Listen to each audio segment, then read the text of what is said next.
eh, kepada pembimbing kita yang saya hormati dan saya taati ini, dan kepada Adam II, yaitu terutama Bapak saya, Bapak Iman saya itu Mas Agus Cahyono, Mas Mas Dwi Cahyono, Mbah Hasan, dan Mbah Ali yang saya hormati. Dan kepada saudara-saudaraku semua jamaah Gus Tubiono ya dimanapun berada. Semoga pertemuan kali ini dengan acara Zoom Allah memberikan rahmatnya, Allah memberikan hidayahnya, sehingga acara Zoom saat ini dan sampai selesai nanti bermanfaat untuk khususnya diri saya dan keluarga jamaah saya dan kemudian umum seluruhnya jamaah Gus Tubiono. Dan mudah-mudahan dari apa yang nanti saya narasikan, apabila ini biasa ya, apabila ada hal yang kurang jelas, mohon ditambal atau dijelaskan. Zoom ini adalah metode apa itu sistemnya musyawarah ya. Meskipun ada narasumber, ini belum tentu narasumber itu lebih pandai daripada jamaah yang lainnya.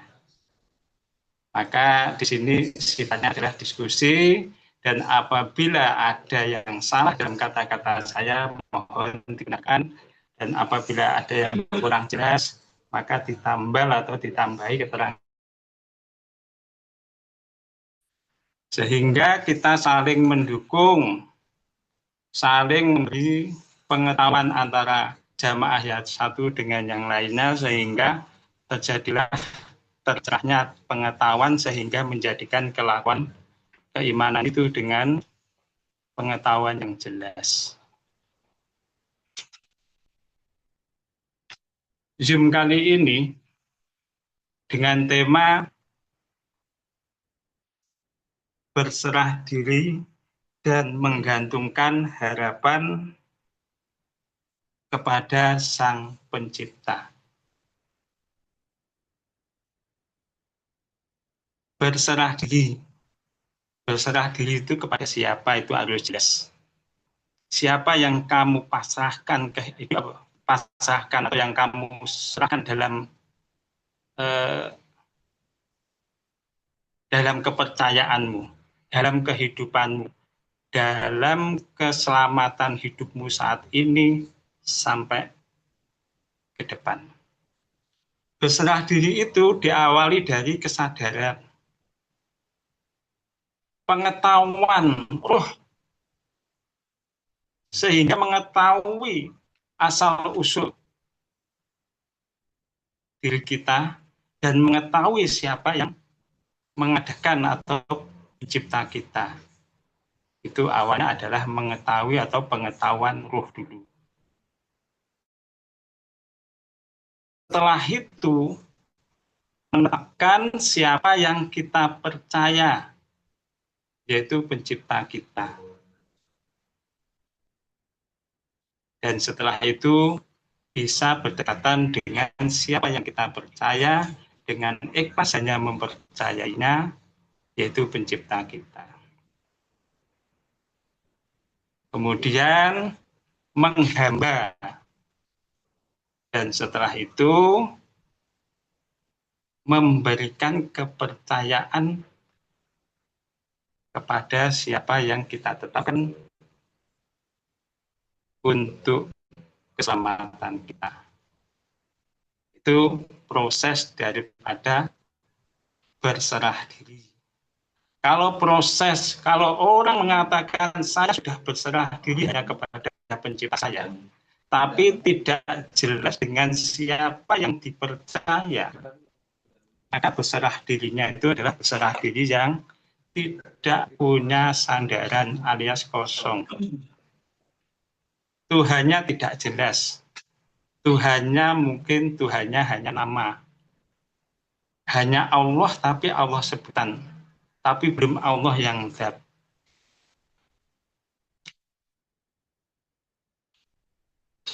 Jadi perlu diketahui orang yang belum punya ketetapan di dalam dirinya tentang siapa yang dipercaya, dia itu meskipun menyatakan dirinya iman, maka imannya ini masih belum punya roh pengetahuan tentang Tuhannya atau dalam posisi gelap. Nah, orang yang belum mempunyai ketetapan, otomatis dia itu tidak bisa mempercayai Tuhan yang dimaksud kecuali Tuhan yang nama. Namanya Allah, punya kuasa, punya maha kemahaan 99, mempunyai sifat 20. Tapi yang dimaksud Allah itu yang mana?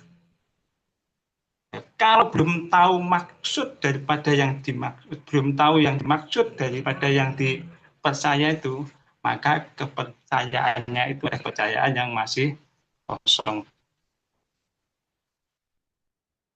Nah, disitulah ketika ada orang yang sudah menyatakan dirinya itu beriman, tapi belum punya ketetapan, maka ketika dia itu beramal, maka amalnya akan diakui. Maka dia itu menjadi orang yang gelap, kepercayaannya kepada Tuhan hanya percaya pada nama Tuhan, tapi percaya dirinya itu percaya hanya kepada percaya diri.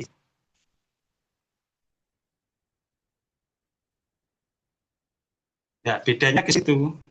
Jadi orang yang belum punya ketetapan siapa yang dipercaya dan belum ada yang membimbing dalam hidupnya untuk mencari Tuhan, maka dia itu percaya diri atau hatinya itu masih gelap, belum terang.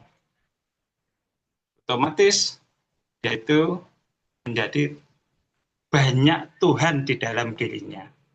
Ketika dia itu beramal, ketika dia itu menjalankan ibadah-ibadah yang dianjurkan oleh pemuka-pemuka agama yang dipercaya itu bukan Tuhannya, tapi ibadahnya.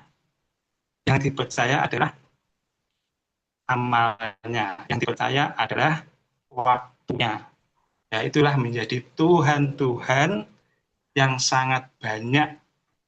Karena apa? Karena belum bisa menetapkan di dalam dirinya bahwa Tuhan yang dimaksud itu adalah siapa.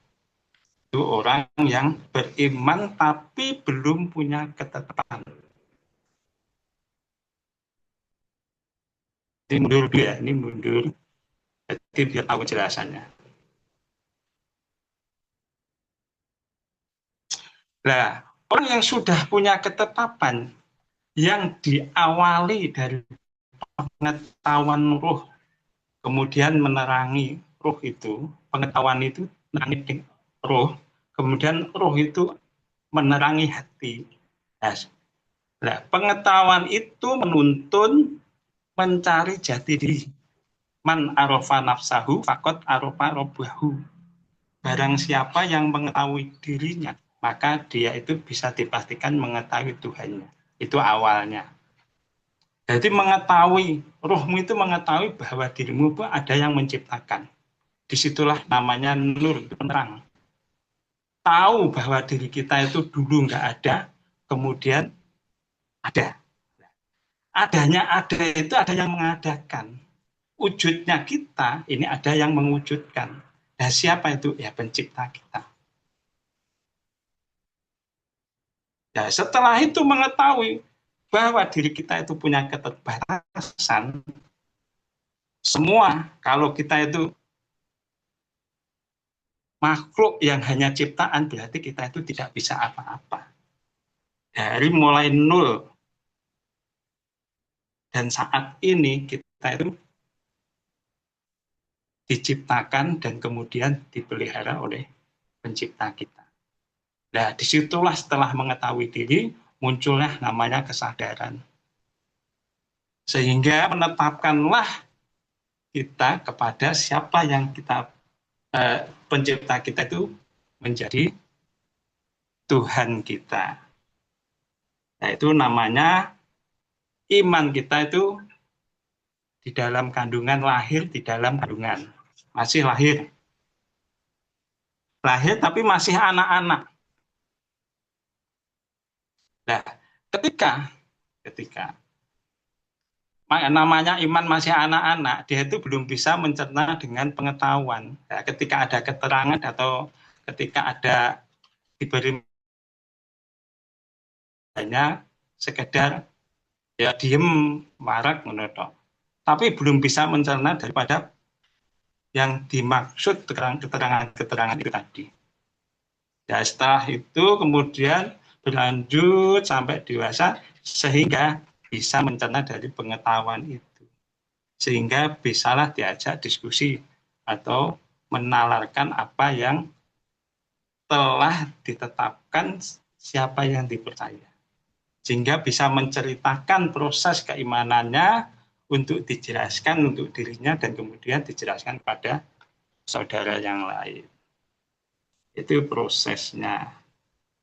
Nah, setelah dewasa dan bisa tidak berdiskusi, maka di situ kemudian kita terus diberi pengetahuan-pengetahuan oleh pembimbing kita, dan akhirnya kita bisa menjadikan siapa yang kita percaya itu selalu bersama dan kemudian selalu berserah diri hanya kepada Dia. Nah, setelah itu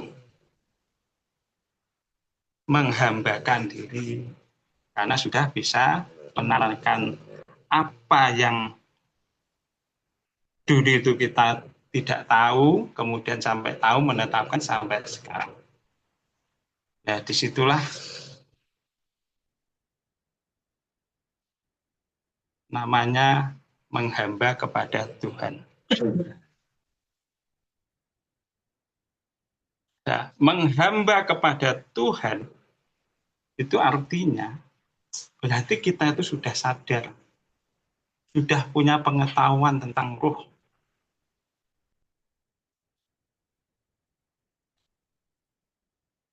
Dan kemudian berserah diri. Nah, berserah diri, ini judulnya. Ini nah, berserah diri.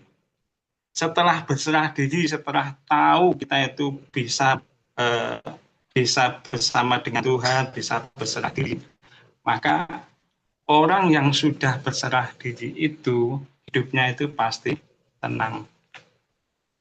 Itu pasti. Karena apa? Karena dia yakin bahwa yang dipercaya itu pasti melindunginya.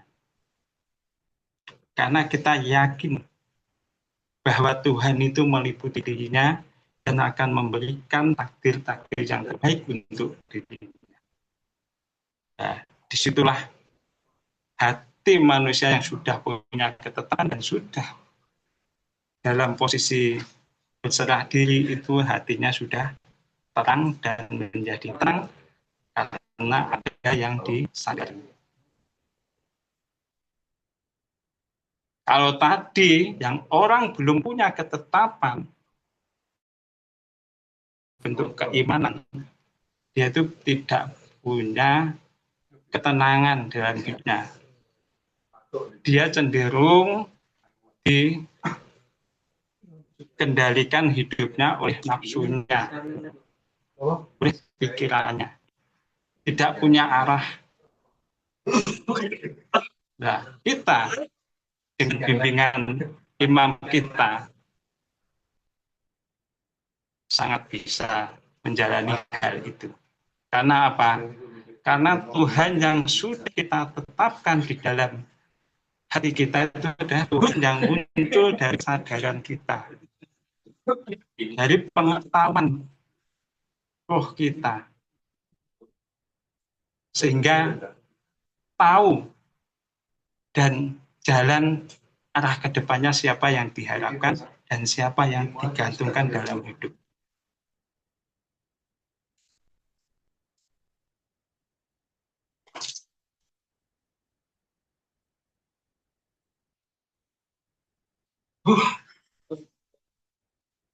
Nah, setelah berserah diri maka kemudian iman itu dijadikan untuk kelakuan hidup. Jadi iman dijadikan kelakuan hidup. Nah, disitulah dari mulai menghambakan diri manusia itu sudah bisa membedakan siapa yang dipercaya dan siapa yang tidak dipercaya. Jadi mengetahui siapa yang seharusnya dipercaya dan siapa yang harus tidak percaya. Apa yang dipercaya itu berbeda dengan apa yang dilakukan. Itu akan bisa membedakan tersebut.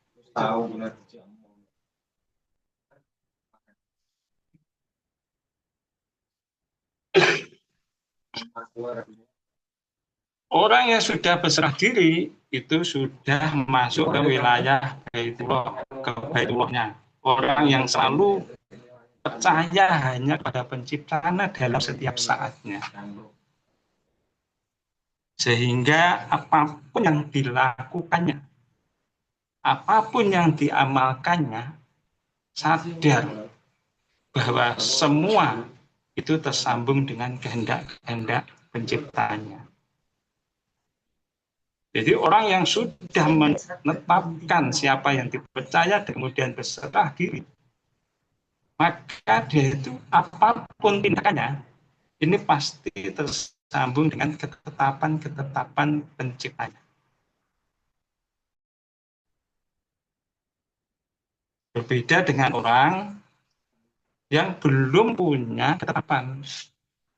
Maka yang dilakukan dikerjakannya itu tidak tersambung dengan penciptanya alias gelap, sehingga dikendalikan oleh pikirannya atau perasaannya. Nah, kalau orang yang sudah punya ketetapan, otomatis tahu kehendak Tuhan, tahu cara menjalani kehendak-kehendak Tuhan. Nah, kehendak Tuhan itu apa tuh kehendak Tuhan? Kehendak Tuhan ini ketetapan Tuhan di setiap apa yang kita jalani saat ini kehendak Tuhan. Ketika kita itu tersambung hanya kepada pencipta, maka disitulah kehendak Tuhan pada diri kita.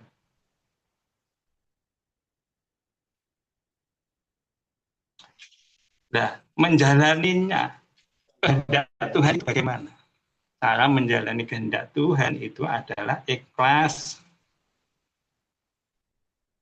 menjalani ketetapan itu dengan keyakinannya. Itu cara mengetahui kehendak-kehendak Tuhan dan cara menjalani kehendak Tuhan.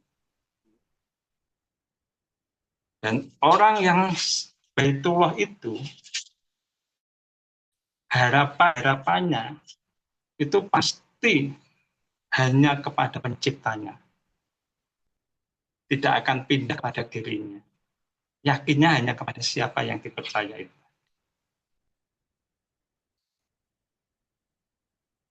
Nah, harapanmu apa? Kepada penciptamu. Maka sandarannya tetap siapa yang kamu percaya. Tidak akan pindah kepada kepercayaan dirinya. Harapan itu apa? Allah itu tempat bergantung. Tempat kita itu mengeluh, tempat curhat, tempat Ya itu loh, karena kita sudah menetapkan siapa yang kita percaya, maka jangan lepaskanlah masalahmu, semua pekerjaanmu. Jangan lepas dari siapa yang kamu percaya. Itu ciri-ciri daripada orang yang sudah menyerahkan diri kepada penciptanya.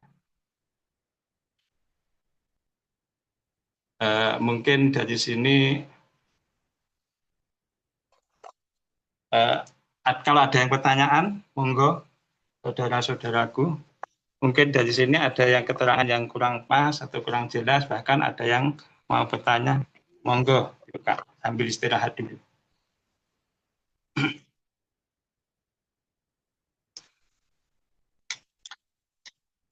Monggo, host Oh iya, dibuka. ini kalau dari semua keterangan dari Pak Mustaqim, ada yang mau ditanyakan, ada yang bertanya, silahkan langsung kepada Pak Mustaqim tentang tema berserah diri dan menggantungkan diri kepada Sang Pencipta. Sesuai dengan tema malam ini dulu. Ayo monggo, biasa Pak Inung, enggak tanya Pak Inung.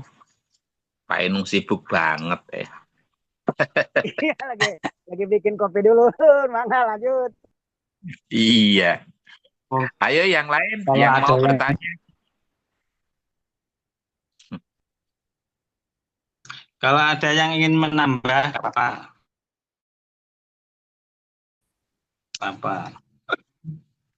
Kalau ada tadi yang saya sampaikan bulat tidak paham, omongannya mau lega kena dikerungokne niki ya. Ungkapkan saja, nggak perlu dibatin. Saya malah bersyukur kalau ada saudara yang membenarkan. Ngoten.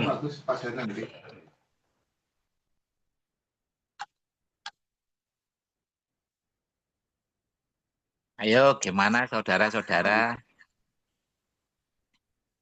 Kalau semua sudah jelas dan paham, mungkin bisa dilanjutkan lagi oleh Pak Mustaqim.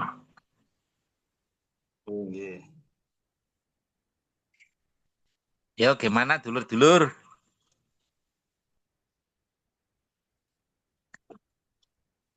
Wah ini kayaknya semua sudah pada mantep ini Pak Mustaqim. Apa gimana? Ya, Tanyakan atau apa ini? Gamblang banget Mantap. itu. Hakim. oke. Saya lanjut. Oke, Saya dilanjut lanjutkan. dulu Pak Mustaqim. Kita tahu kan ciri-ciri orang yang sudah di dalam Baitullah. Orang yang sudah di Baitullah itu ciri-cirinya adalah yang pertama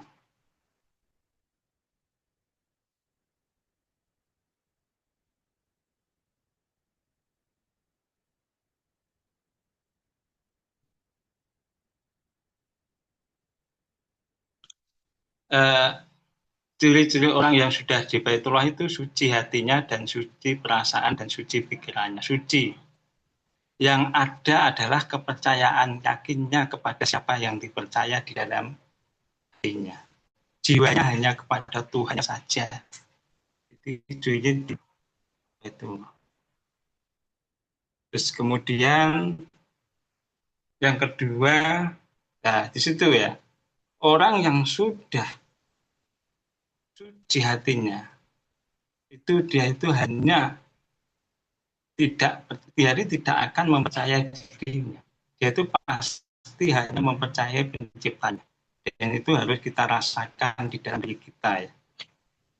Jadi rasa no, ketika kamu pindah kepercayaan kepada dirimu atau kepada selain Allah, itu rasa. Jadi baiknya.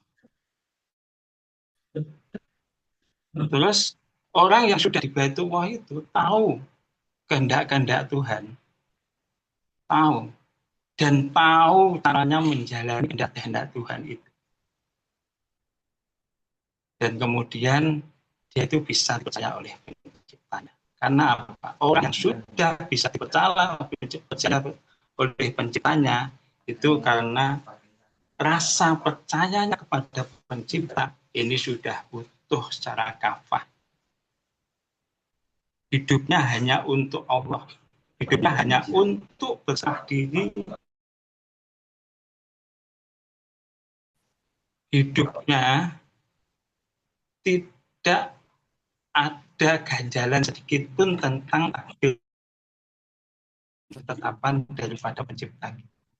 Karena sadar bahwa orang yang sudah sadar sama takdir dari Tuhan itu, dari takdir itu ada semua datang dari Tuhan dan dari selain itu.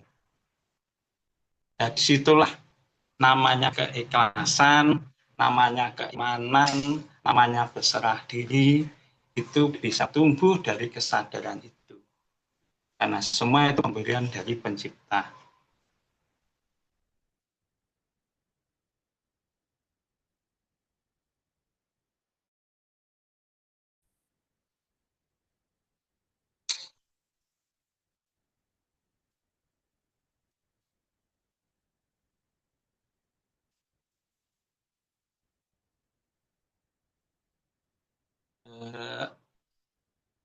Mungkin saya dari sini dulu aja ya.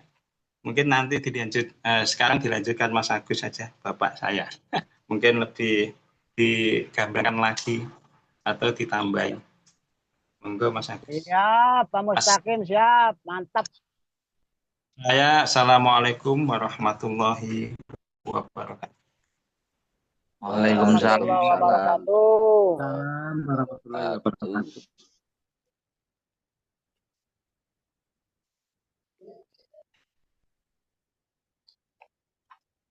Assalamualaikum warahmatullahi wabarakatuh. Waalaikumsalam warahmatullahi wabarakatuh, saudaraku.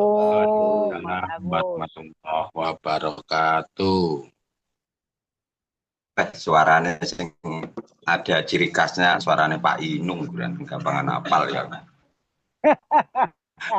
Siap, saudaraku. Dulurku.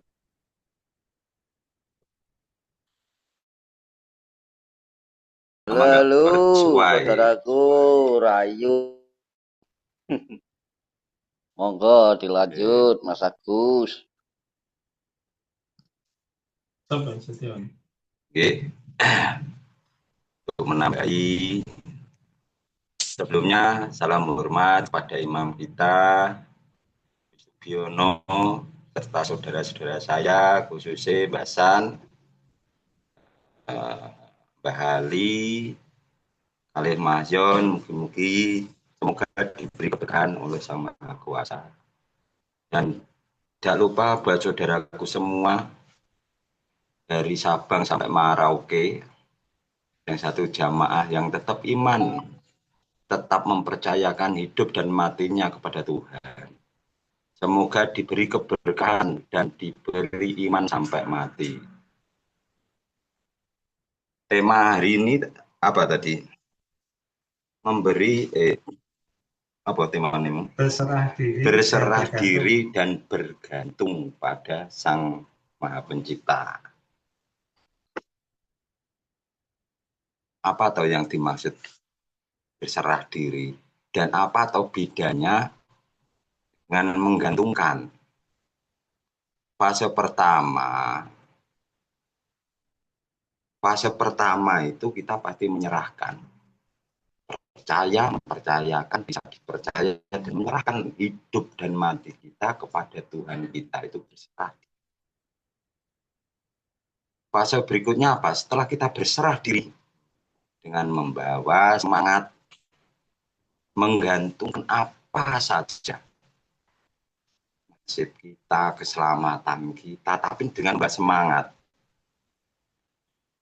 Dengan membawa semangat, diberi kepercayaan hidup, diberi kuasa oleh Sang Maha Kuasa. kita itu hidup di dunia itu diberi kuasa. Jangan kamu sia-siakan kekuasaanmu dari pemberian Sang Maha Penciptamu. Jangan sia-siakan kekuasaanmu. Nah, di situ kamu menggantungkan kepada siapa? Kalau bukan Sang Maha Penciptamu. Jadi gimana? Kita itu menggantungkan dengan semangat.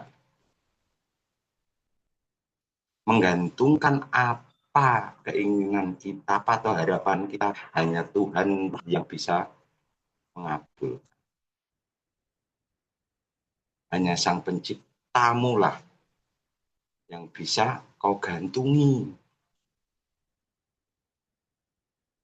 Kalau di fase itu jangan berserah diri. Sebab berserah diri itu sudah fase kamu lalui. Dan berikutnya apa? Menggantungkan harapan. Tahu fase setelah berserah diri, kita hidup, beri hidup, diberi kuasa, tapi kuasa sadar kalau kamu mempunyai batas kemampuan. Sadar kalau kamu, kita adalah hamba. Dan tahu siapa yang pantas kamu gantungi. Menggantungkan harapanmu kepada siapa. Bukan menggantungkan kepada jihad kita, atau diri kita, atau pengetahuan kita, atau pengalaman kita. Tapi kita tahu menggantungkan kepada Sang Pencipta yang pas. Dengan membawa apa? Semangat. Harapan. Positive thinking. Pasti diselamatkan.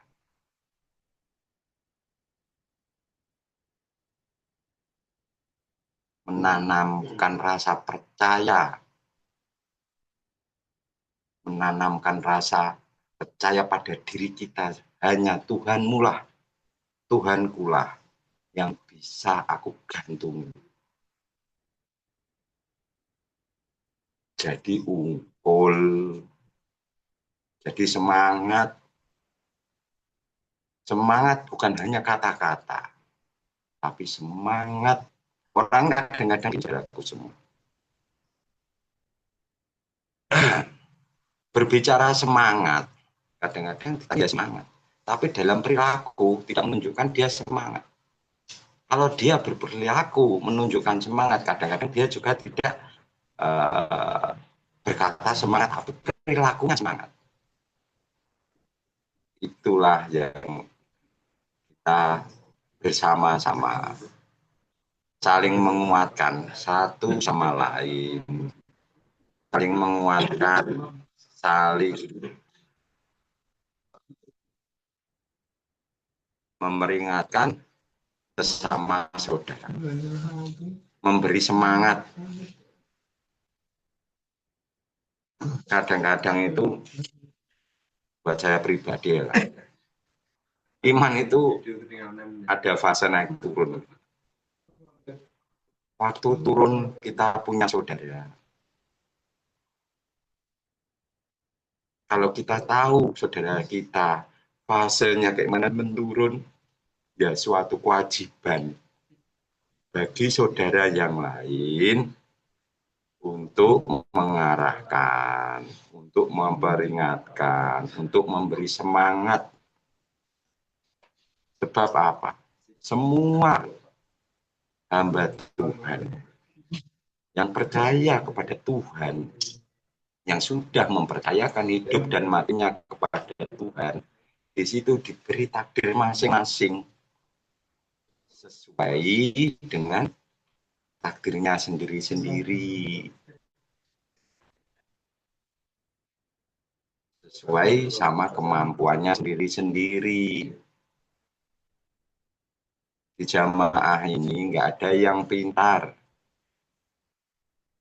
tapi di jamaah ini saya yakin semua saudaraku pasti cerdas.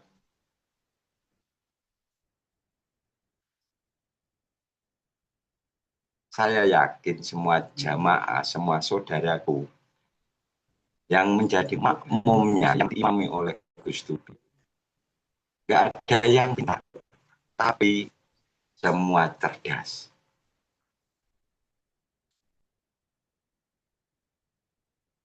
Tahu siapa yang bisa menyelamatkan.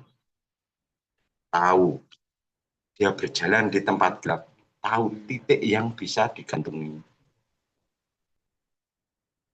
Tahu harapan itu loh, gantungan kepada siapa.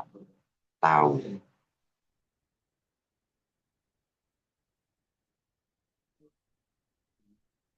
Enaknya itu kalau hidup berjamaah, saling menguatkan. Hidup di dunia itu renyah. Kalau sendiri ya berat. Saudara-saudara minta pendapat, minta saran, di situ merasa ringan.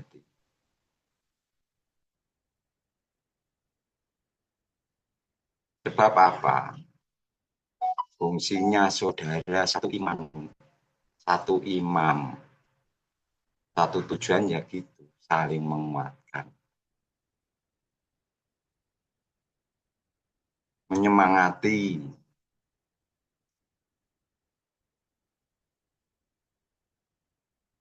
mengarahkan, ya nggak apa-apa, mengarahkan bagi yang sudah laki-laki mengarahkan ke wanita, wanita mengarahkan anak-anak, itu kan ada fase-fase. Dan bertanggung jawab kepada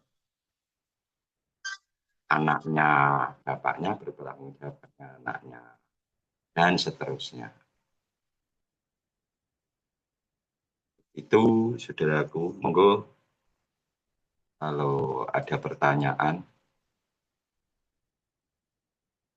Tambah lagi Mas Agus. Tambah lagi suaranya biar mantap nih. Jangan satu piring, tambah lagi. Oke Pak Inung, oke. Halo Syekh Somad. Halo, Assalamualaikum Syekh Somad. Syekh Somad asik kak.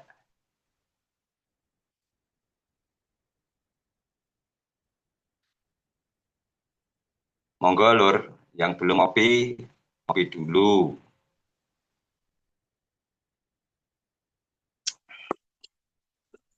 Seruput kopi nih, nyantai. Ngopi di jalur, ayo. Nah, dicicipi kopinya. Sehat, Mbak Inung. Pak Agus. Kayaknya nih Mas Agus seru nih, mangga mantap nih Mang Agus. Mangga lanjut. Oke Pak Inung. Biar kita tahu saudaraku semua, biar kita tahu dan melewati fase di mana kita menyerahkan diri, berpasrah diri yang sudah dijelaskan oleh Mas Takim. Tahu fase menggantungkan tapi mana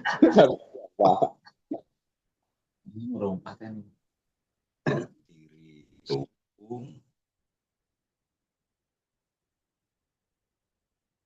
pasrah.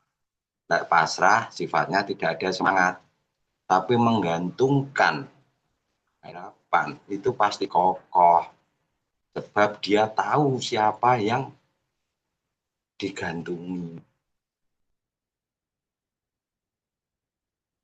Sebelumnya kita tahu imam kita, bertuhan yang benar itu seperti apa, mengetahui Tuhan, mengetahui Sang Pencipta. Setelah itu diajarkan berserah diri. Terus pokoknya manut Tuhan, manut Allah, sakui manut Allah. Tapi di fase itu banyak yang kurang semangat, ayem di dalam hati, menempati ayam itu, ya nggak apa-apa. Tapi ada fase berikutnya, menggantungkan harapan. Kita semua itu disuruh hidup. Tanggungan hidup menjadi khalifah, menjadi pemimpin. Kita, saya, dan saudara-saudaraku semua itu mendapat anugerah dari Tuhan diturunkan ke dunia untuk menjadi khalifah. Pemimpin buat diri kita sendiri, pemimpin buat keluarga. Di situ ya harus semangat. Kita sadar kalau kita itu makhluk. Kita sadar kalau kita ini hanya ciptaan. Tapi kita juga harus sadar kita diberi kuasa oleh Sang Maha Kuasa. Diberi kepercayaan, kekuasaan dari Sang Maha Kuasa. Maka dari itu, bertanggung jawablah dengan Tuhanmu, bertanggung jawablah dengan Sang Memberi kuasamu. Dengan cara apa? Ya gunakan kekuasaanmu, tapi dengan rasa sadar. Sadar kalau kita hamba, sadar kita punya keterbatasan. Sadar kita tidak tahu depannya seperti apa, tapi hanya Tuhanlah yang bisa menolong kita. Dengan membawa semangat.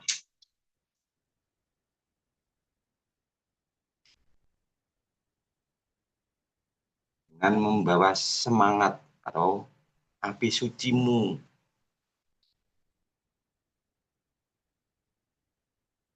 Untuk mengarungi dunia itu, takdir demi takdir itu gimana? Cara mensikapi. Diberi takdir kadang-kadang nyocoki, kadang-kadang yang nggak nyocoki. Terus gimana? Mensikapi. Tetap bertumpu pada Tuhan atau geseh percaya. Coba tanya hati.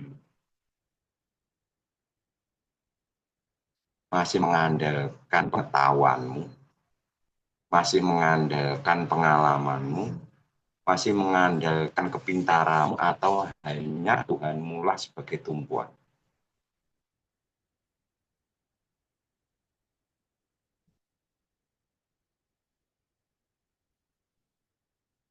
Diberi kelebihan atau anugerah ilmu, yang manfaatkan ilmu, tapi kamu harus sadar ilmu pemberian atau anugerah dari Sang Maha Pencipta sebagai kepercayaan ya tanggung jawab. Contoh ini, kebetulan Maha Kuasa itu saya diberi ilmu pengobatan yang ngajari ya imam kita. Jadi saya bertanggung jawab atas keilmuan ini. Jadi saya manfaatkan itu di jalan Tuhanku. Saya manfaatkan dengan rasa tanggung jawab. Ya kita diberi kepercayaan lagi.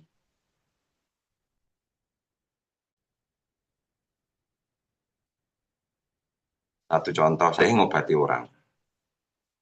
Dulu saya itu mengandalkan pengalaman saya, pengetahuan saya, ilmu dari imam kita. Saya mengandalkan itu sering ditegur dulu. Lambat laun dibimbing. Akhirnya hanya buat syarat. Maksudnya keilmuan itu hanya syarat. Umpamanya aku pun ya saya jarumi. Saya pekam, saya caplei, tapi semua itu harapan yang saya gantungkan pada Sang Pencipta lah yang bisa menyembuhkan.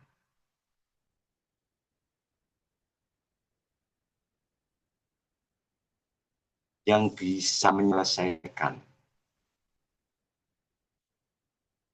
Bapak, aku yakin Tuhanku tidak mungkin dolim padaku. Nggak mungkin diberi takdir yang jelek. Pasti takdir yang bagus.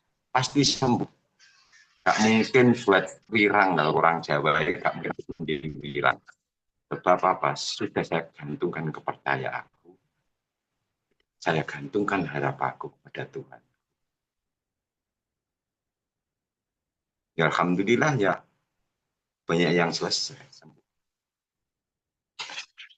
Sebab kesembuhan bukan bersumber dari saya, tapi hanya saya sadar kalau saya itu hanya sebagai jalan. Hanya sebagai jalan. Jalan Tuhan lewat saya.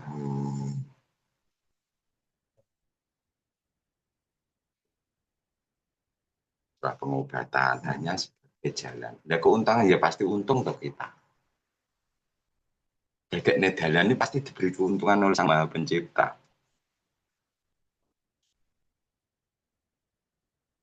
Yang menyembuhkan Tuhan, yang mendapat uang kita, kan gitu.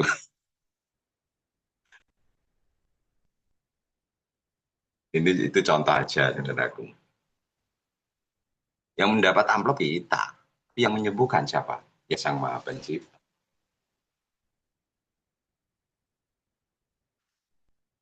Nah, disitulah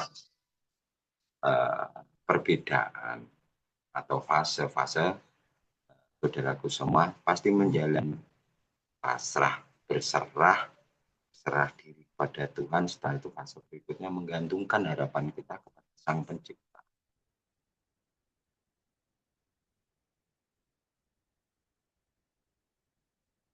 Dengan membawa semangat asli loh Tuhan. Aku bergantung. Asli loh Sang Penciptaku lah. Bisa menyelamatkan. Ya pasti semangat. Tunjukkan sudah saatnya bangun. Sudah saatnya bangun. Sudah saatnya semangat. Kita bareng-bareng. Bersama-sama. Satu ikatan. Bareng-bareng berjalan di jalan Tuhan.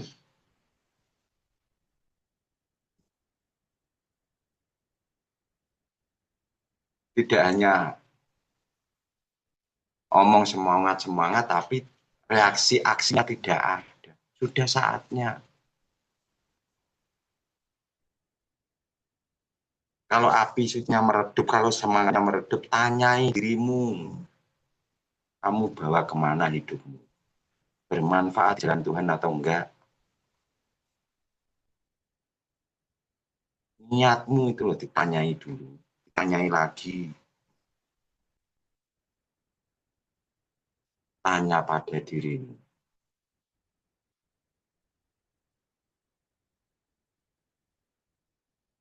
Kobarkan api semangatmu. Hidup berjalan di jalan Tuhan itu loh. Tunjukkan. Sudah saatnya. Sudah saatnya. Sisa hidup kita bermanfaat di jalan Tuhan. Dengan semangat, dengan niat, dengan bareng-bareng, bersama-sama.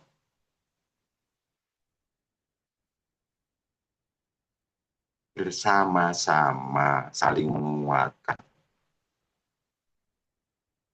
Bergandengan tangan untuk menggapai harapan yang sudah kita menentukan pada Sang Pencipta kita.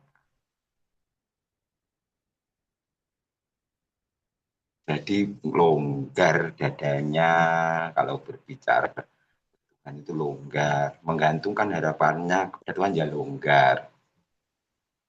Diberi takdir yang tidak ya nggak apa-apa, saya coba lagi dengan Mbah semangat. Pama usaha gagal, sudah kita gantungkan diberi takdir tidak sukses ya nggak apa-apa, saya coba lagi. Saya manfaatkan kekuasaanku, saya manfaatkan kemampuanku, tapi sadar kuasamu pemberian dari Sang Maha Kuasa.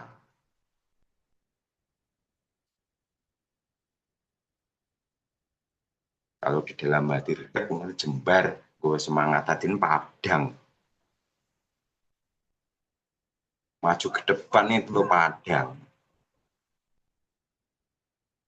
Terang, maju ke depan itu terang.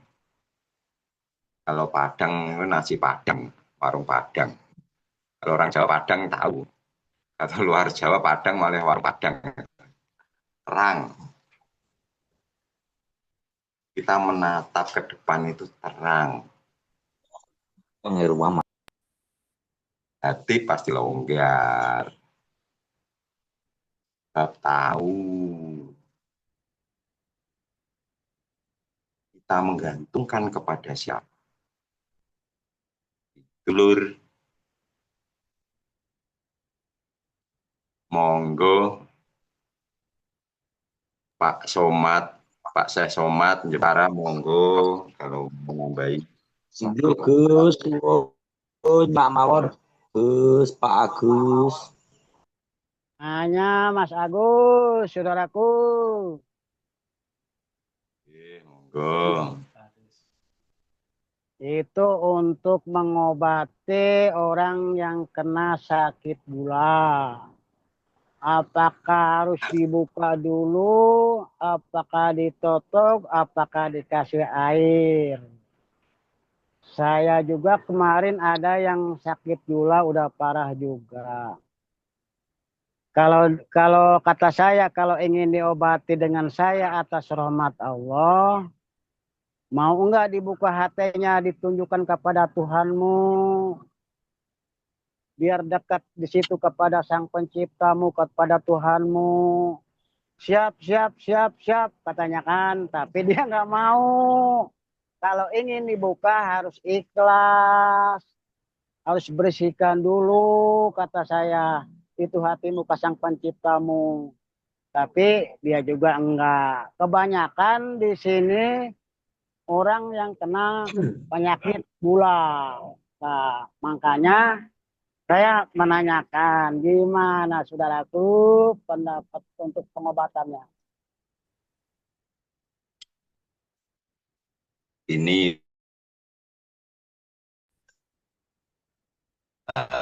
ya agak keluar dari tema, tapi ya nggak apa-apa, ini bisa dihubungkan. Begini, kalau membahas penyakit itu, semua manusia, semua hamba Tuhan itu sudah diberi bekal. Diberi bekal oleh Sang Maha Pencipta untuk hidup di dunia itu sudah dibekal. Kalau di dunia kesehatan, oleh Sang Maha Kuasa itu diberi yang namanya antibodi atau imun. Imun dalam tubuh. Fungsinya imun itu apa toh? Fungsinya imun itu yang memperbaiki sel-sel dalam tubuh. Jadi di tubuh kita itu ada sel rusak, bisa diperbaiki oleh imun atau antibodi itu. Nah, antibodi itu bisa maksimal untuk mengganti sel-sel kita yang rusak itu hanya apa? Tidak ada rasa was-was di hidupnya. Jadi sangat pas kalau dituntun untuk beriman.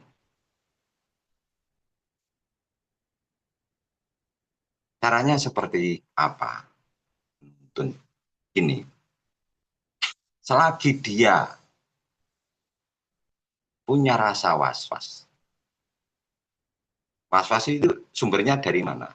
Was-was itu bersumber dari pikiran, terus ke hati, gusar.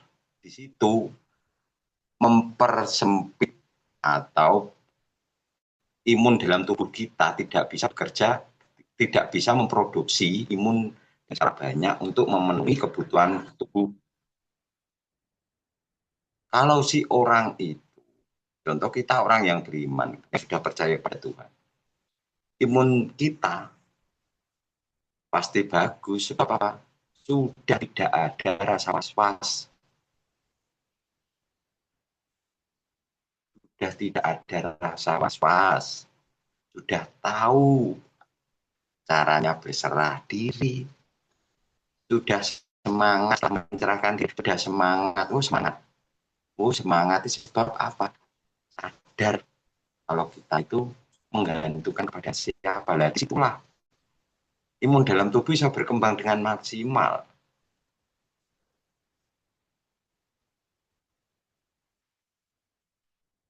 Dengan otomatis,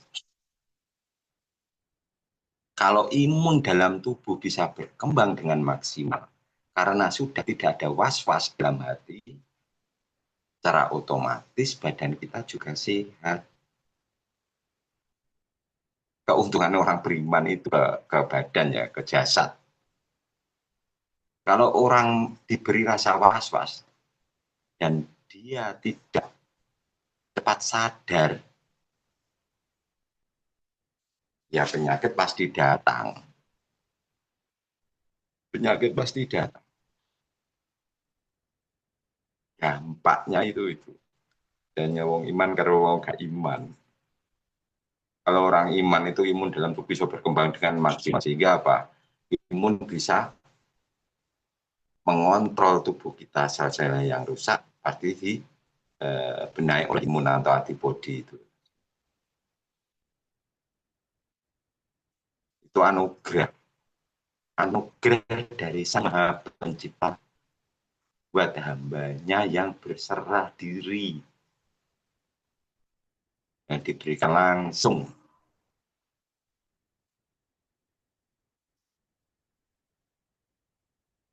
Apa? Sudah tidak ada beban.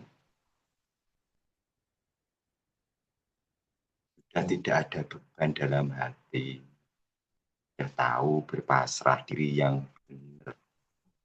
Berpasrah diri kepada siapa? Sudah tahu.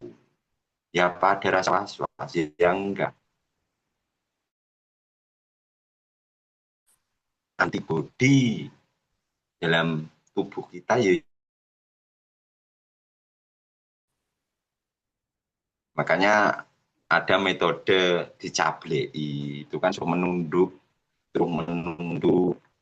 tanyai hatimu, tunjukkan kepada siapa yang menciptakanmu, percayakan hidup dan mati, kan gitu. Terus dengan cara dipukul, cablek, suruh sadar, cablek itu sadar, ikhlas, lilo, kan gitu. Nyablek ini hanya sebagai rangsangan jasad, tapi hakikatnya dia itu diberitahu, didunung nih dengan dicablek serta merta didunung nih, di situ imun dalam tubuh langsung berkembang, antibodi bekerja mengobati sel-sel yang rusak itu tadi. Itu Pak Inung. Sangat mantap, saudaraku. Mumanti benar, kebanyakan orang yang banyak pikiran, kebanyakan masih was-was, itu banyak penyakitnya benar. Oke, siap. Makasih banyak infonya nih, Mang Agus. Alhamdulillah atas rahmatnya Allah.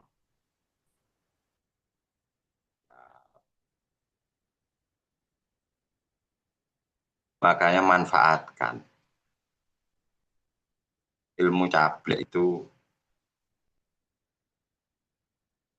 buat nebar tauhid, nebar pengetahuan, untuk menebar keimanan dengan cablek itu sangat bagus dan sangat mudah. Contoh aja kemarin Pak, siapa itu di Sumatera itu Pak siapa? Kakaknya itu lututnya sakit, saya suruh nyablei sendiri ya sembuh. Jadi Sumatera, Lampung itu kemarin siapa tuh? Ke Lampung ya Bang.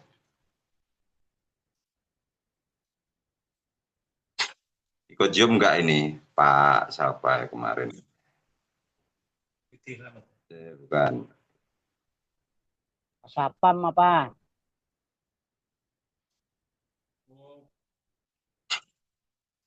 Nah, kali ya. Itu saudaranya yang sakit itu. Saya suruh nyablei. Kayak Pak Usman. Pak Usman ikut enggak ini? Pak Usman Hidayat. Itu kemarin kakaknya itu osteoporosis. Ini Pak Usman Prai. osteoporosis itu pembengkakan pada lutut. Ya dengan cara cablek itu. Ditundukkan, diimankan, terus dengan cara dicablek ya alhamdulillah.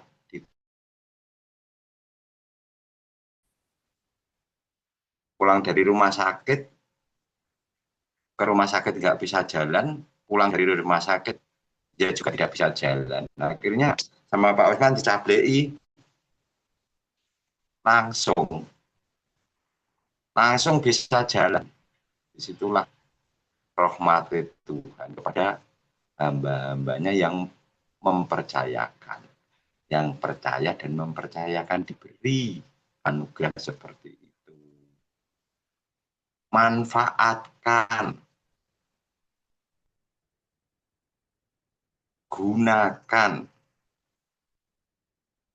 Semua jamaah, semua saudaraku semua bisa. Mau garek nyablei ngono, masa enggak bisa? Bisa.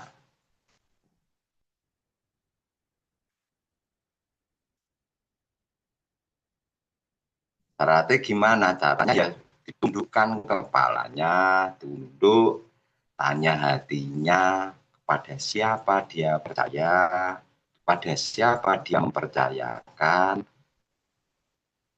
terus dicablei, suruh sadar. Yang sakit dicablek, plok, sadar ya, sadar. Hanya Tuhanlah yang bisa menyembuhkan. Sadar, kan sadar gitu.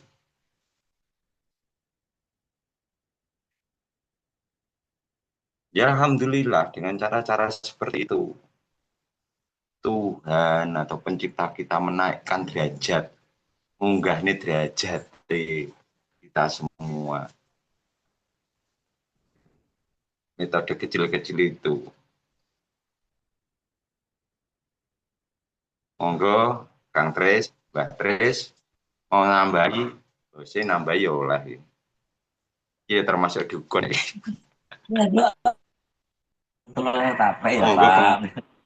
Iya. Ayo monggo, ini dari Mas Agus kalau ada yang bertanya atau mungkin ada yang menambahi, monggo dipersilahkan. Monggo.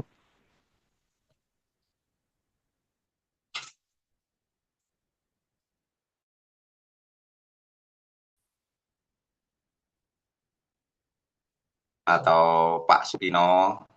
Halo Pak Sukino. Ampun jelas, Mas Agus. Iya, ini juga alhamdulillah saudaraku, ini udah untuk semuanya saudaraku juga pasti bisa mengobati apapun. Ya itulah harus dibuang dulu, jangan ada was-was. Semuanya juga memang berwarna penyakit itu yang ada di diri kita juga. Kalau diri kita udah ke Gusti Allah, yakin pasti penyakit itu udah nggak ada lagi. Ada, tapi tapi kita diberi kesehatan lagi. Tapi kalau yang belumnya itu masih penyakit was-was, itu penyakit selalu datang, datang, datang. Tapi kalau orang yang belum beriman, alhamdulillah, semuanya juga ini penyakit, insya Allah. Mudah-mudahan ada manfaatan jam hari ini ya, saudaraku. Mangga lanjut. Itulah manfaatnya bersaudara itu. Menghilangkan rasa was-was itu salah satu bersaudara dengan ikatan. Dengan sumpah setia bersaudara sampai mati itu ya. Menghilangkan rasa was-was. Apa was-was? Kita sudah jelas siapa yang kita percaya. Nyapa was-was, kita sudah jelas kepada siapa kita menggantungkan. Nyapa was-was, kita punya saudara. Punya saudara. Saudara-saudara ini semua itu ya salah satu fasilitas Tuhan pada kita. Dia manfaatkan. Dan Mas Budi ono Blitar. Mas Budi selamat. Iki pas itu kontak kita. Mas Budi selamat nanti kabar gak kita. Pak Cipto Sugiharto bin Bunubu, mana suaranya ini?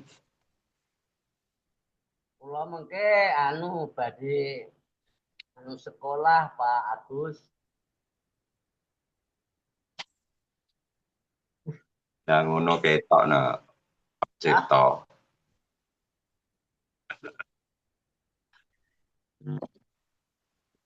Buat saudaraku yang belum jelas mengenai tema Zoom pada hari ini, monggo bertanya atau menambahkan juga boleh. Menceritakan biar saudara-saudara kita semakin jelas menceritakan pengalaman. Jangan menceritakan pengetahuan, nggak butuh pengetahuan. Menceritakan pengalaman kamu sendiri itu loh. Nah, pengetahuan itu namanya copy paste. Pak Cipto berbicara harus tak rekam, saya ulangi kembali. Bukan itu yang kamu jalani di hidupmu itu sebagai orang iman, ceritakan.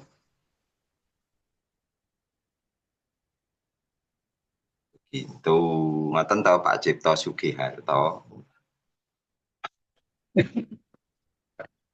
Ya, pengetahuan kan juga eneng fungsi inilah. Gue keterangan lumayan. Itu kan berserah diri kan mergo sudah mengetahui dirinya kalah. Akhirnya menyerah. Berserah diri karena tahu dirinya kalah. Nah, menyerahnya itu kepada yang dia cari kemahaannya.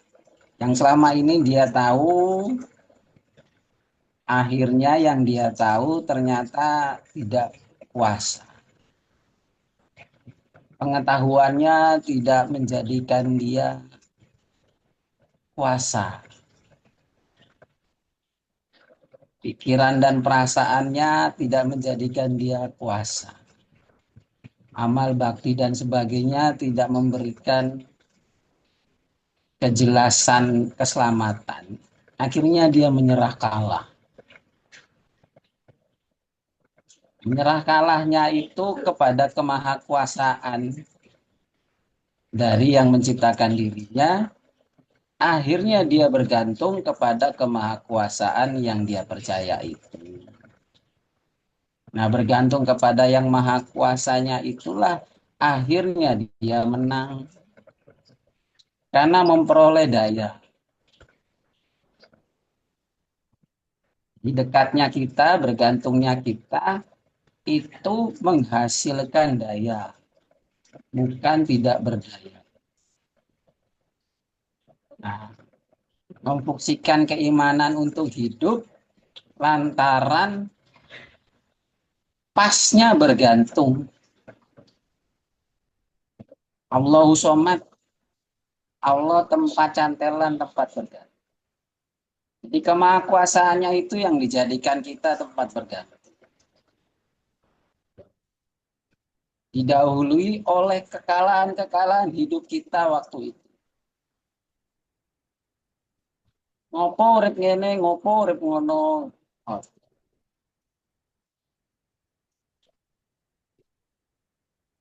Akhirnya kita mendekat, menyerahkan diri.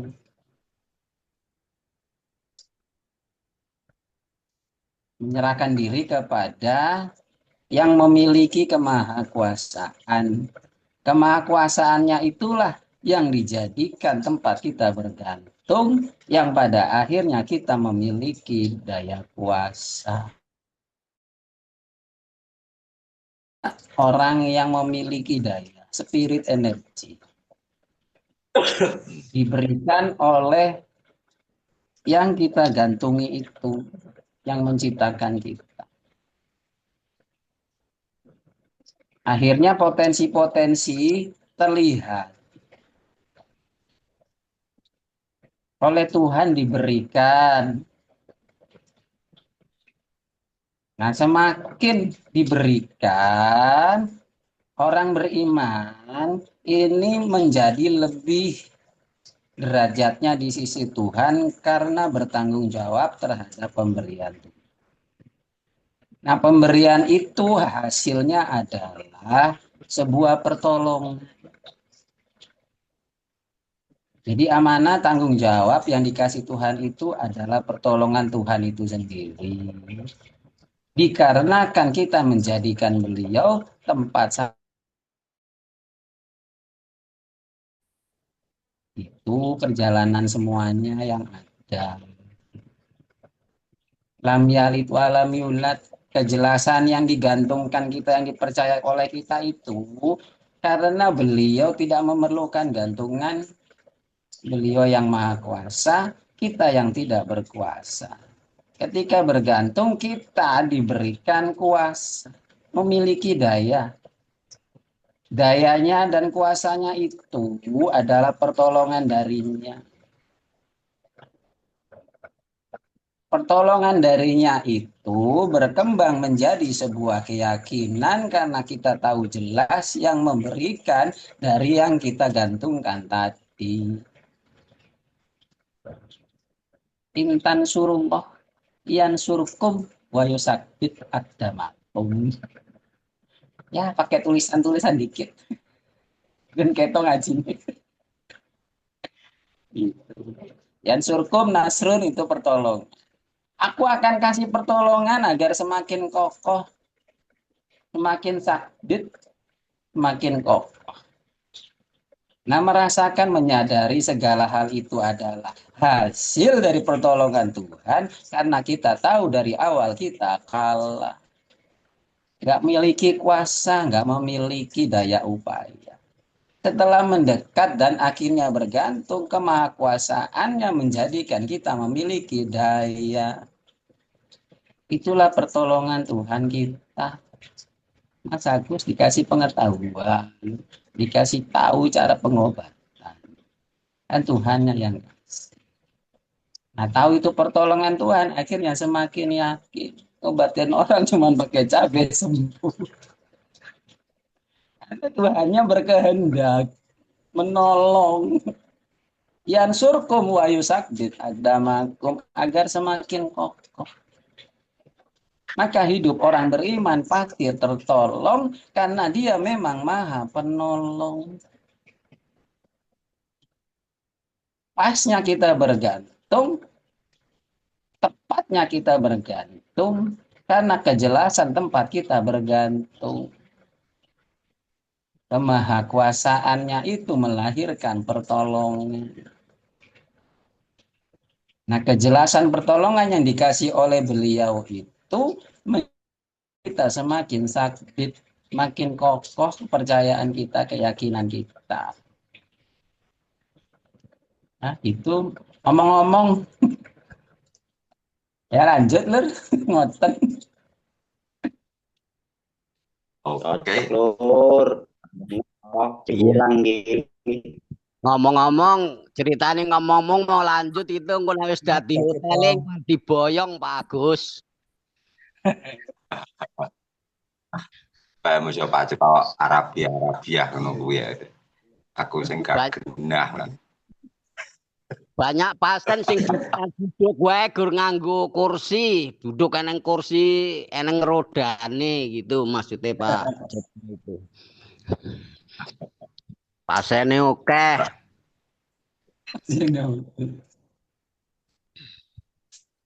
Monggo buat saudara yang lain. Yang lain untuk menambahkan biar semakin kokoh kata Pak Cipto. Biar semakin jembar dodone kokoh imane menceritakan pengalaman sebelum iman menjadi iman piye to rasane berserah diri, terus piye to rasane menggantungkan, biar tahu bedanya.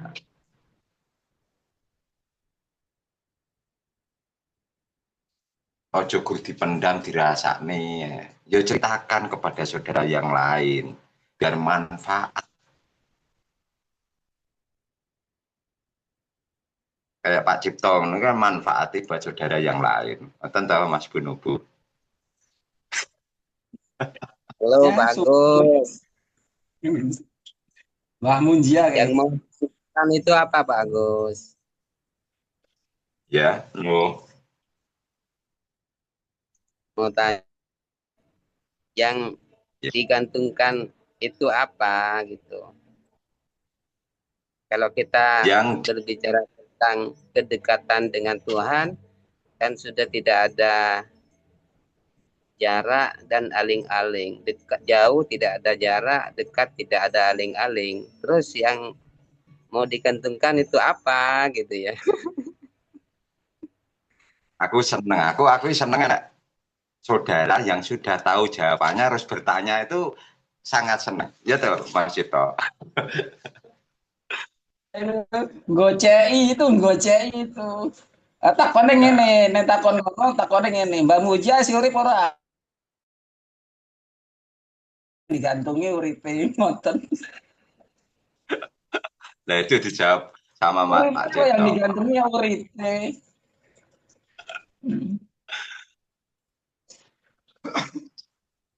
Menggantungkan itu kan menggantungkan harapan. Kita kan hanya mengharap rahmati Tuhan kepada kita di dunia ini, berhidup ini loh. Menggantungkan harapan. Menggantungkan harapan ke depan itu loh kepada Sang Pencipta. Harapannya sampean apa kepada Sang Penciptamu? Masa tidak kamu harapkan pertolongan dari Sang Maha Penciptamu? Kamu ngoten toh Pak Munjia. Kak kita ya gambari. Ngoten. Tapi nggak apa-apa ya. Pak, aku malah senang. Wong sudah tahu jawabannya malah memberi pengetahuan atau menambah wawasan buat saya pribadi dan buat saudara-saudara kita. Kalau ada tambahan Pak, monggo. Kalau kurang pas atau kurang, jangan Pak Cipto lah, yang lain lah. Nih Abah Dukun Madura nih, ilmunya mau dikeluarin nih, Mas Agus, mangga. Monggo. makanya gini, agar pemikiran tentang kemurnian bertuhan itu keluar. Karena Allah itu kan sudah sempurna, ya kan. Terus Allah tidak butuh digantungkan. Terus kita sebagai hamba yang sudah utuh sempurna, semuanya diciptakan oleh Tuhan. Jadi Tuhanlah yang sudah bertanggung jawab kepada orang yang sudah dipercaya, bukan kita lagi. Terus yang digantungkan ke Allah, memang betul secara pemahaman logika betul. Kita harus punya harapan, gantungan. Terus ketika kita berbicara tentang konsep kesempurnaan atau kesucian, kan sudah bukankah Tuhan yang bertanggung jawab semuanya? Katakanlah kan seperti itu, Pak Agus ya. Ya. Padahal Allah itu sudah sempurna menciptakan atau memberi apapun. Wa ma min dabbatin fil ardi illa 'alallahi rizquha. Tidak ada yang hidup di alam semesta ini, Allah yang sudah yang sudah menanggung semua rizkinya, kata Tuhan. Nah, ketika kita sudah sadar utuh mempercayai Tuhan, Tuhan dengan kita sudah tidak ada jarak, jauh tidak ada jarak, dekat tidak ada tabir aling-aling. Terus kita sebagai utuh mempercayai Tuhan, ketika masih ada harapan, gantungan atau apa, bukankah itu masih belum ranah kesucian? Begitu. Lah itu kalau utuni astajib lakum piye? Lah, utuni astajib lakum itu menurut saya ya.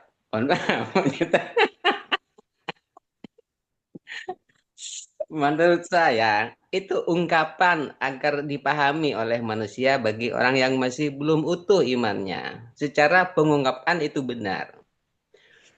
Padahal Allah sendiri satu sisi sudah berjanji, aku loh yang sudah menanggung kamu kehidupanmu. Karena Allah selama dari kamu hidup sampai mati, Allah tidak pernah meninggalkan kamu sama sekali. Walaupun hanya sedetik pun. Boten, boten. Nah, hasbunallahu wa ni'mal wakil, ni'mal maula wa ni'man nasir piye?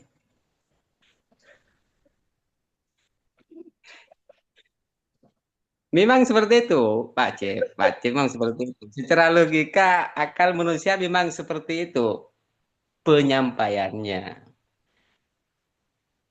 Bukankah Allah tidak mampu semuanya? Karena Tuhan itu tahu apa yang kamu butuhkan. Ketika nanti ada sesuatu yang harus digantungkan, bukankah Allah tidak mendengar? Karena Allah itu memberi bukan apa yang kamu minta, tetapi apa yang kamu butuhkan. Allah pasti tahu di situ. Ini kalau kita berbicara tentang konsep kebersamaan dengan Tuhan. Dan itu pasti bersama sebenarnya sudah. Allah tidak pernah meninggalkan sedikit pun kepada kita. Gimana? Nah, ini.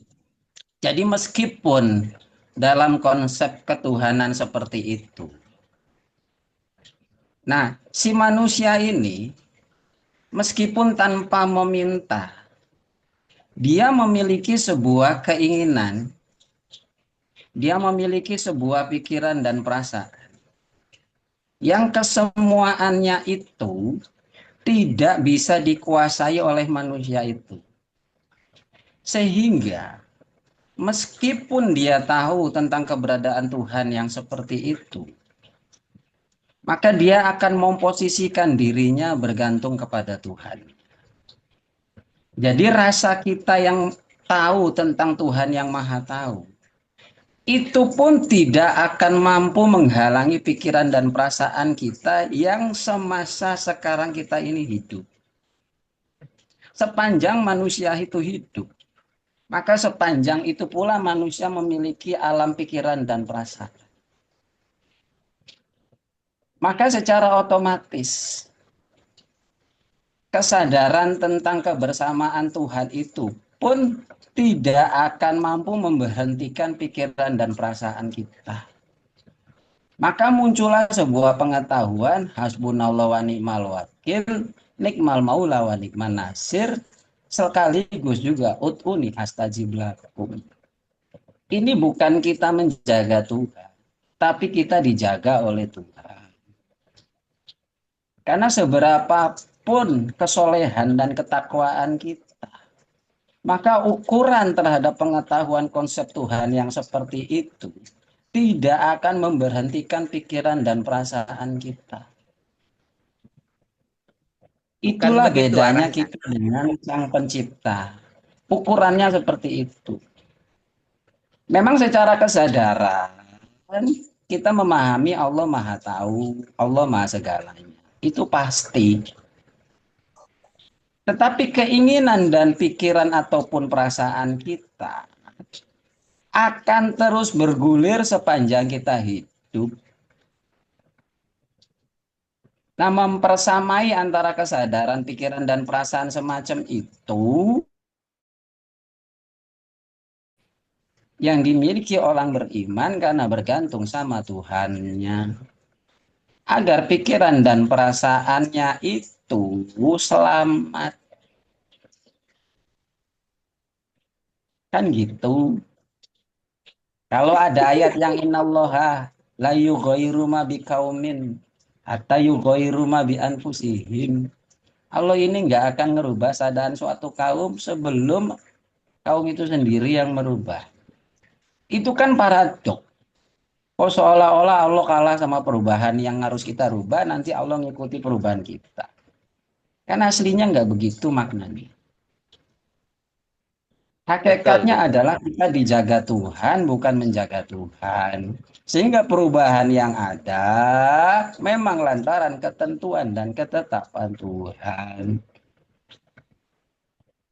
Begini. Nggih. Yang saya maksud bukan ke arah sana. Artinya keinginan, perasaan itu murni pasti ada.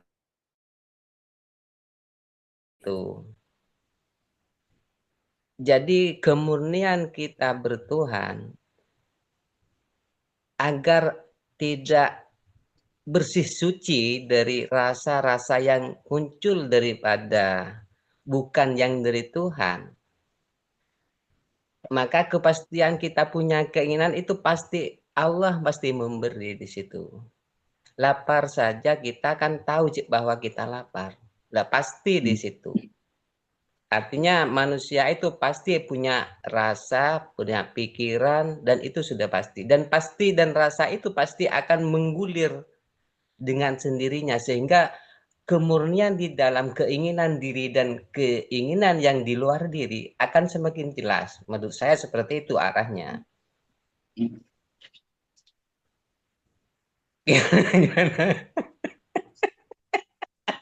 Nah, sekarang begini. Allah menetapkan seluruh sistemnya itu, salah satu hukum bakunya itu berpasangan. Tidak semua keinginan kita akan dipenuhi. Karena konsep berpasangan Tuhan itu juga baik dan buruk, susah dan senang. Jutaan kali kita berdoa, belum tentu 1% yang diterima. Karena Allah menciptakan sistem itu berpasangan. Nah, konsep berpasangan itu melahirkan sebuah ketergantungan kita kepada ketetapan Tuhan sehingga kita kokoh mempercayainya untuk rela dan ikhlas. Jadi ketika keinginan kita itu belum tentu akan terpenuhi oleh Tuhan. Tapi keinginan dan perasaan akan terus bergulir sepanjang kita hidup. Nah, itulah fungsi rela dan ikhlas ketika kita mau menyerahkan diri kita. Akibat menyerahkan diri kita yang sudah kalah itu, kan kita akhirnya rela dan ikhlas. mampu untuk ikhlas karena kita tahu kita nggak bakalan menang lawan Tuhan. Akibat kemahakuasaan Tuhan yang seperti itu, akhirnya kita bergantung. Ya dari sekian jamaah yang ada di sini, tanya satu-satu apa semua keinginannya dipenuhi Tuhan. Saya jamin enggak.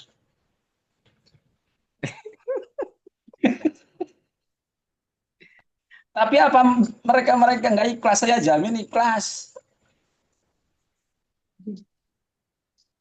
Kan gitu. Jadi keselamatannya ada di situ. Dijaga oleh Tuhan karena menyerahkan dirinya ke Tuhan. Orang yang menyerahkan diri kan dijaga. Orang di penjara aja kenyang.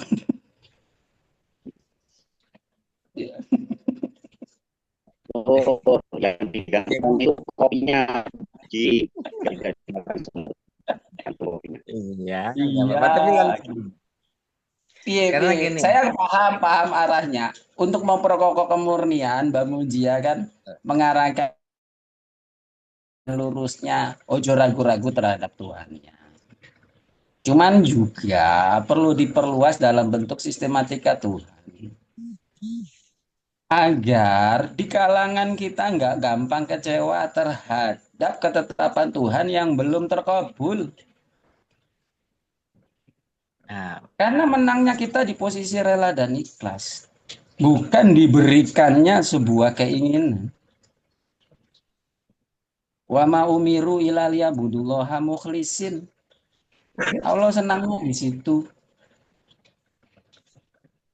Keridoan Tuhannya ada di situ. Mergo ikhlas dan relanya menerima, menyerahkan diri. Ya ngertilah saya menetapkan yang dimaksud Mbak Mujia kayak apa. ya karena terus terang Mbak Cip, kalau saya berbicara pasti saya telah lakukan masalahnya. Makanya saya seolah-olah, mohon maaf, seolah-olah saya sering berbeda dengan saudara yang lain. Padahal apa yang saya katakan sudah lakukan sebenarnya. Enggak. Karena setiap takdir seseorang itu berbeda-beda. Maka pengetahuan pun munculnya berbeda-beda, tapi hasil daripada tujuan dan arahnya sama. Betul. Perbedaan yang ditentukan Tuhannya oleh setiap pribadi-pribadi di kalangan kita. Ikhtilafi rahmat. Menjadi bahan rahmat, menjadi bahan kebaikan. Makanya apapun yang diucapkan oleh Kanjeng Munjia ini tetap jadi rahmat.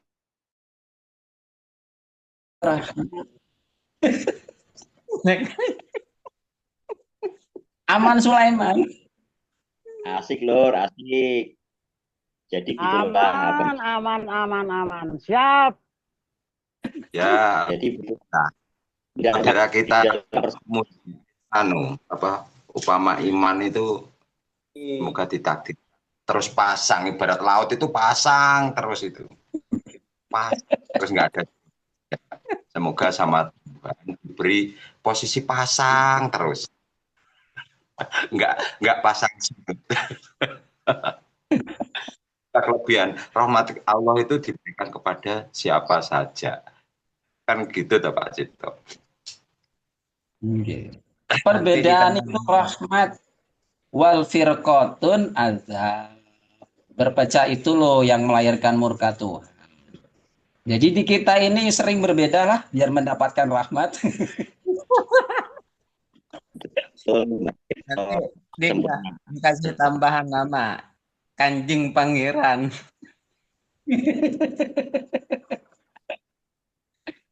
Makanya diadakan salah satu acara Zoom, RBT-an itu kan biar kita itu keimanan itu pasang terus. Nggak ada surutnya kan gitu Pak Munja. Wah ada RBT-an kita iman kita semakin tebal. Upama laut pasang terus kayak yang dirasakan Pak Mujia. Tapi saudara kita semua, ya itulah manfaat bersaudara itu saling mengingatkan, saling menguatkan kan di sini toh, Pak Cipto. Jadi ini tidak ada rasa yang paling pintar atau yang paling dekat.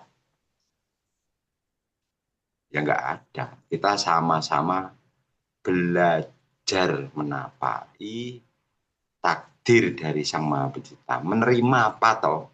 Takdir dari Sang Maha Pencipta ini loh. Dengan longgar, dengan percaya bahwa takdir Tuhan yang diberikan kepada kita itu takdir yang paling baik. Yang pas buat kita ya ini. Kayak Pak Cipto, kayak Pak Muzia ya sendiri-sendiri takdir. Kayak saya, kayak saudara yang lain sendiri-sendiri. Tapi anchornya itu podo longgare. Oh, tentu Pak Cipto. Apa? Yang urusan sama mestinya, ya. Kalau urusan sama Tuhannya itu wilayah sakral jenengan kabeh piyambak. Betul, Tapi ketika berhadapan sama fatah dan falah, sama hijrah dan jihad, itu jangan coba sendirian. Ya. Wal firqatun adzab. Ketika kamu sama Tuhannya, saya sama Tuhannya, itu wilayah sakralnya masing-masing. Wilayah rahasianya yang tahu cuma jujur dirinya. Tapi ketika momentum fase hijrah dan jihad, ojo piyambakan. Di tangan boyo. Tidak mungkin itu akan terjadi fatah dan falah ketika fase hijrah dan jihad jadi kita sendiri-sendiri berjalan. Mustahil akan jadi. Tapi ketika bertemu sama Tuhan, jangan ada hijab selain dirimu dengan Tuhanmu saja. Kan ngoten. Jadi urusan Mbak Munja itu lagi bersama Tuhannya, ya senang-senang saja dia. Ya kan saya udah punya Tuhan, Pak Cip. Tenang aja, Pak Iya Cip. pasti. Lagi happy. Iya. Itu wilayah jenengan ya, wilayah sakralnya jenengan. Masuk. Kalau gue Pak Mutia. Oke, Donor. Pak Mujia mah tingkatnya maunya tingkat tinggi terus, nggak mau tingkat bawah. Tinggi terus Pak Mujia. Kalau sudah berserah diri itu ingat siapa yang hilang. Di satunya gitu ya. Jangan sampai diaku loh ya. Diakui saja, jangan mengaku. Jika tetap bergantungnya ya tetap kita merasa tidak bisa kok. Akunya lu yang hilang. Akunya siapa? Kalau kita tetap ingat kita punya keakuan, Tuhan punya keakuan. Kalau sudah berserah diri, yang hilang akunya.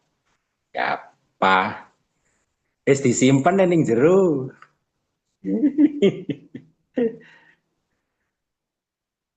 Udah tidak ada hijab. Tenang aja. Kan pengen kalbu. Kalau itu ya memang mana, tapi ya satu yang perlu diingat itu yang harus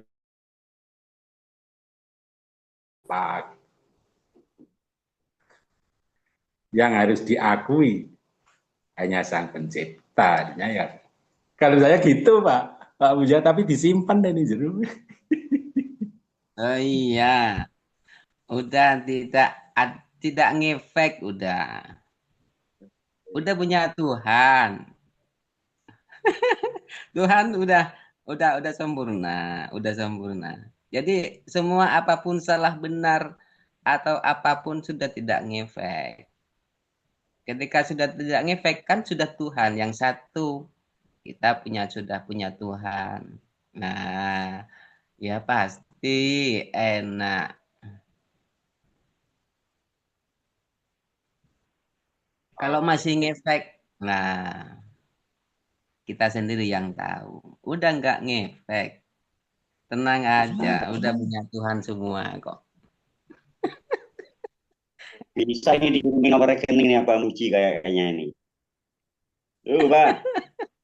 Seperti saya katakan tadi, Pak Mujia itu sudah tahu jawabannya, tapi seolah-olah bertanya itu kan biar saudara lain biar bangun, biar Ya, mau nazium kan supaya gitu, saudara. kebagian semua berakatnya dari Ki Mujia.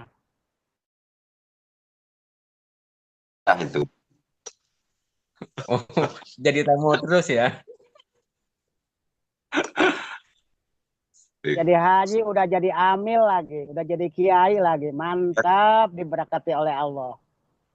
ya betul. Karena memang Tuhan Lur itu merestui orang-orang yang seperti itu, yang lost, murni. Kemurnian itu memang muncul dengan sendirinya tanpa ada efek samping. Efek samping itu sangat samar.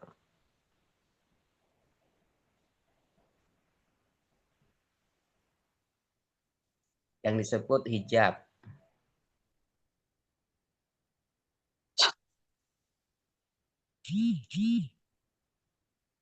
Karena Tuhan tidak mau diduakan sepeser pun. Tidak mau. Nah, ketika kita berbicara tentang kesucian, nah pasti di situ nanti pengetahuannya akan ketika ada ilmu baru katakanlah ya, pasti akan masih berpikir, oh iya, oh iya. Makanya untuk menjadikan kita itu betul-betul utuh ketauhidannya, itu bukan hanya sekedar pengetahuan, memang betul-betul dirasakan. Karena Tuhan itu jelas, nyata, tidak ada aling-aling. Nah, kita sebagai orang yang beriman harus bagaimana jiwa kita, perasaan kita, pikiran kita. Itu terkonek.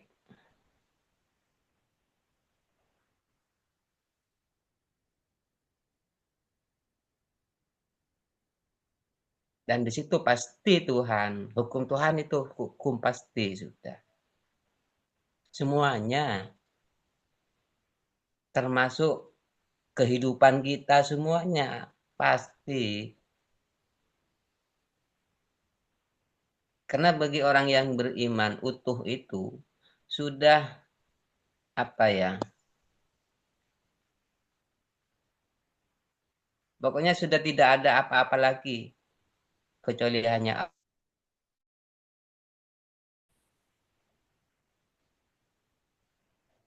karena tidak ada yang paling nikmat kecuali hanya kita liqa ilah, bertemu dengan Allah.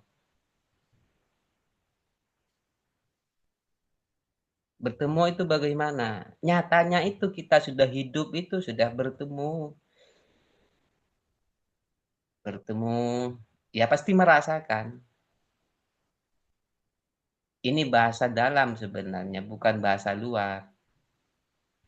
Tapi hanya bagi orang yang mengalami, yang merasakan.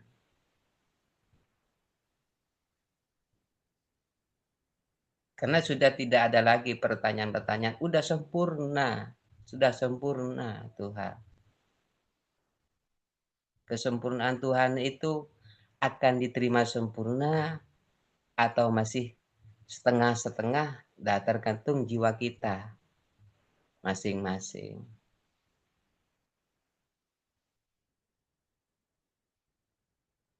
Kalau sudah sempurna kita mau apa lagi? Sudah tidak ada. Harapan pasti muncul dengan sendirinya. Allah pasti meridai.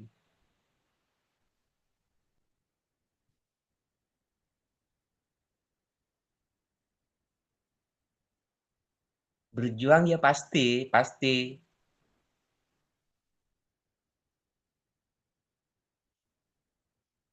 Karena semua pemikiran, pengetahuan dari orang-orang yang sempurna imannya pasti itu sudah jihadnya jihad yang paling utama adalah nafsu atau keinginan. Itulah jihadnya seorang individu. Jihadnya keluar yang menjadi persaudaraan.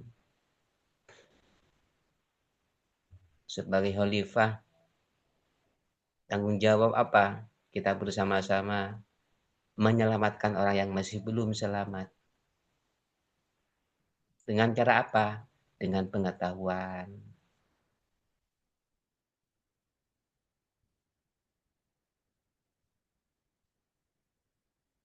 Begitu, Pak Agus.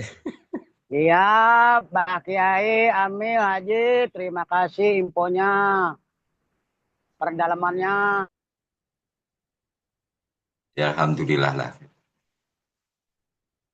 Pada hari ini kan semakin tambah wawasan, semakin tambah kokoh keimanan kita.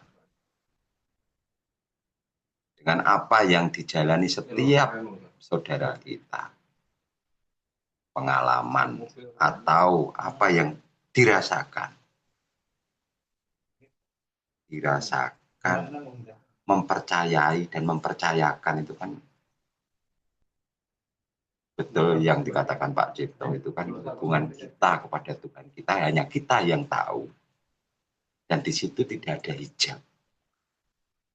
Tapi harus kita sadari, kita itu disuruh hidup di dunia, diberi pikiran, perasaan. Dan Tuhan memberi sistem dunia.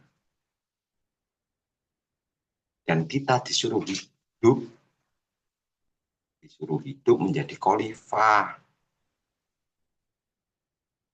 Di situ dalam fase-fase iman itu ada pasang surut. Saya nggak percayalah kalau pasang terus.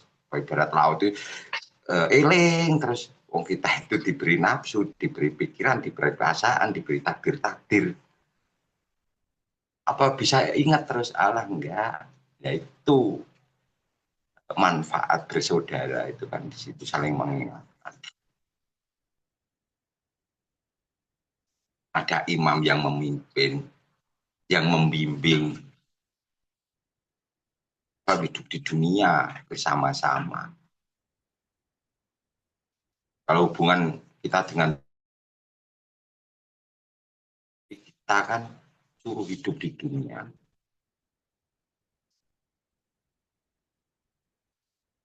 Upama dibalik kita butuh Tuhan, apa Tuhan yang butuh kita? Kan gitu itu kalau Pak Mujia itu. Tuhan butuh kita, apa kita butuh Tuhan? Kan gitu. Bilangnya itu. Ya hakikatnya Tuhan yang butuh kita.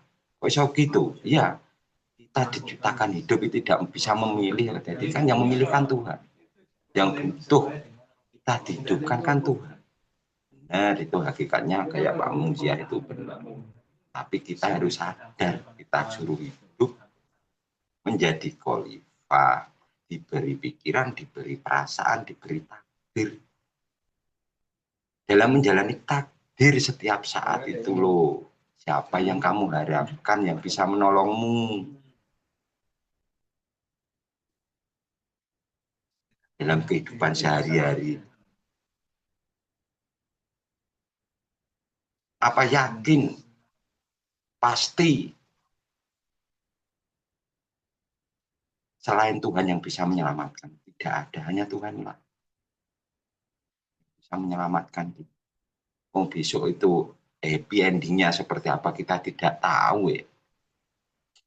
Waktu ucule nyawa nih, nyawa jiwa berpisah dengan jasad kita. Apa mesti jamin kamu sadar tetap iling, tetap ingat kepada Tuhan? Tidak menjamin. Disitulah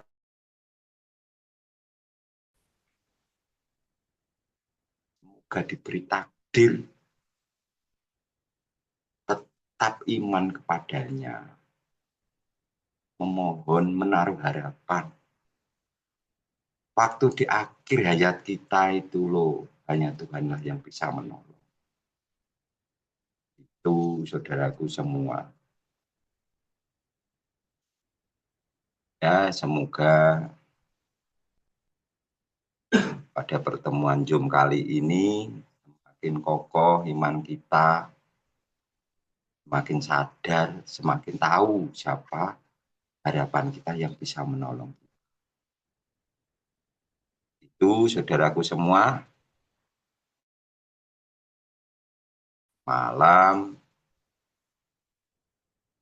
ngoten nggih, pun sudah cukup. Siap, Mas Agus, siap. Itu buat Zoom pada malam hari ini. Cukup sekian. Saya kembalikan kepada hostnya. Dari saya, wassalamualaikum warahmatullahi wabarakatuh.